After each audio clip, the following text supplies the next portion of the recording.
দেখুন, আমরা জনস্বার্থে মামলা দায়ের করেছি, মামলা রিজার্ভ, আমাদের হেয়ারিং, আমাদের আজকে প্লিডিং শোনা হয়েছে, মামলা ফাইলিং হয়েছে।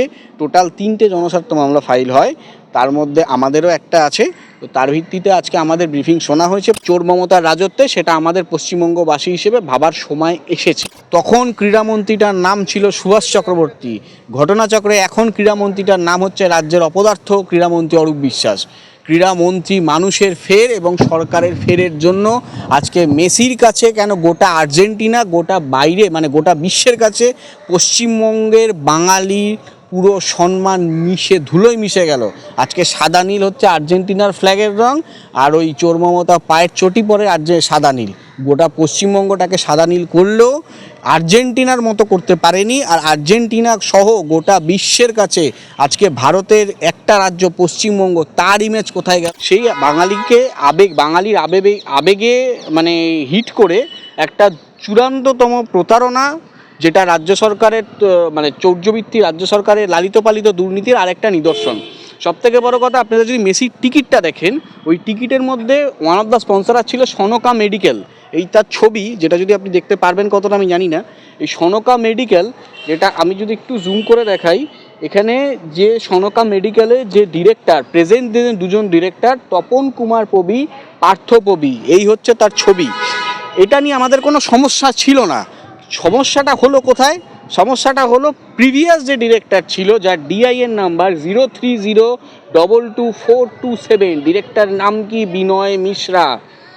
উনি one of the director who is past. এই ডাইরেক্টরশিপে উনি মানে এই মেডিকেল কলেজে বা মেডিকেল হসপিটাল, যেটা দুর্গাপুরে, আমি যতটুকু জানি এটা দুর্গাপুরে অবস্থান করছে এই হসপিটালটা, খুব যদি ভুল না করি।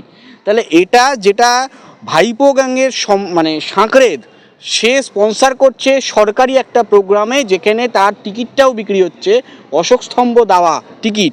তার মানে দুর্নীতির আরেকটা রাঘব বোয়ালের সাথে জড়িত, তার ফাইন্যান্স সে করেছে, বিনিময় সে টাকা তুলেছে। এই যে 10,000 15,000 টাকা করে নেওয়া হলো, অথচ মেসি দেখতে পেল না। মেসিকে দেখলেন কে? রাজ্যের অপদার্থ ক্রীড়ামন্ত্রী, রাজ্যের অপদার্থ দমকল মন্ত্রী, যিনি কিনা কোমর ধরে হাঁটছিলেন, যিনি দেখিয়ে দিলেন, বুঝিয়ে দিলেন হয়তো যে মানে অরূপ বিশ্বাসের পাশের বাড়ির লোক মেসি এসছে, তার সাথে বাগানে ঘুরে বেড়াচ্ছে। অথচ সাধারণ মানুষ হাঁটতে পারলেন না, হাত মেলাতেও পারলেন না, টিকিটাও পেলেন না। 2 নম্বর, বাইরে মাঠের বাইরে থেকে জলের বোতল অ্যালাউ করছে না, ভেতরে 20 টাকার জলের বোতল 200 টাকায়, 50 টাকার পপকর্ন 300 টাকায়।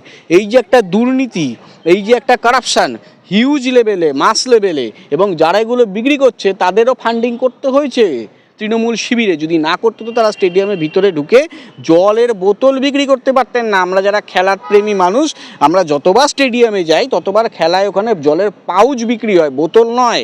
সেখানে বিক্রি করছে বোতল, যেটা কিনা বেআইনি কাজ। এবং এই যে একটা কমিটি গঠন করা হয়েছে, কমিটিটা যেটাতে রাখা হয়েছে রাজ্যের এক্স জাস্টিসকে, ইনি তো মমতার তলবিবাহক হিসেবে পরিচিত।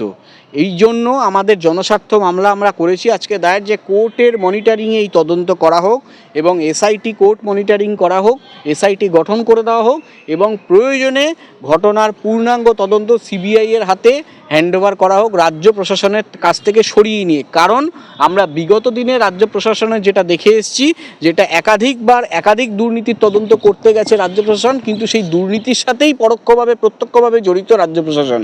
তাহলে তার থেকে ভালো ফল বা ভালো রেজাল্ট আমরা আশা করতে পারি না, যার ভিত্তিতে আজকে এই জনস্বার্থ মামলা করা হয়েছে। এবং আরেকটা কথা, যে টাকাগুলো নেওয়া হয়েছে সেই টাকাগুলো যেন ফেরত দেওয়া হয়।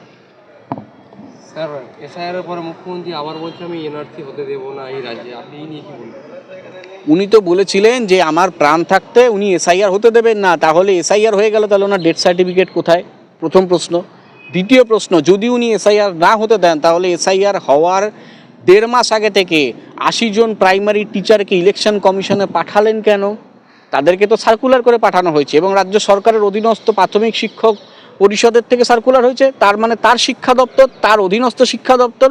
তাহলে সেটা করলেন কেন? মুখে বলছে এসআইআর হতে দেবো না, ব্যাকডোর দিয়ে অফিসারগুলোকে প্রাইমারি টিচারে, যারা প্রাইমারি স্কুলে যারা টিচার, তাদেরকে ব্যাকডোর দিয়ে ট্রেনিংয়ে পাঠানো হচ্ছে।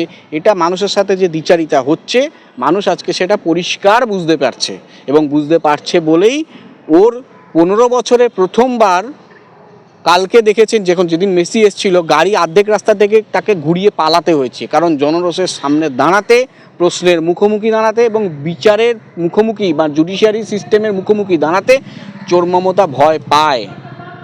এটা জনগণ যারা টিকিট কেটেছে তারাই বলছে যে সব জায়গায় পলিটিক্যাল।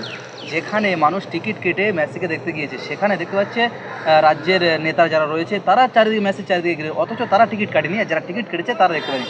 তাহলে কি সব জায়গায় পলিটিক্যাল চলবে? আপনি কি বলেন? সব জায়গায় পলিটিক্যাল নয়, সব জায়গায় দুর্নীতি। দুর্নীতিটা মানুষের মানে এখন পশ্চিমবঙ্গের সরকারের রন্ধ্রে রন্ধ্রে। আপনারা জানেন পশ্চিমবঙ্গে এর আগে মারাদোনা এসছিলেন, তার পূর্ববর্তী সময় পেলে এসছেন, কই তখন তো এরকম ক্যাওয়াজ হয়নি। তখন ক্রীড়ামন্ত্রীটার নাম ছিল সুভাষ চক্রবর্তী। ঘটনাচক্রে এখন ক্রীড়ামন্ত্রীটার নাম হচ্ছে রাজ্যের অপদার্থ ক্রীড়ামন্ত্রী অরূপ বিশ্বাস। ক্রীড়ামন্ত্রী মানুষের ফের এবং সরকারের ফেরের জন্য আজকে মেসির কাছে কেন গোটা আর্জেন্টিনা, গোটা বাইরে মানে গোটা বিশ্বের কাছে পশ্চিমবঙ্গের বাঙালি পুরো সম্মান ধুলোয় মিশে গেল। আজকে সাদা নীল হচ্ছে আর্জেন্টিনার ফ্ল্যাগের রং, আর ওই চোর মমতা পায়ের চটি পরে সাদা নীল।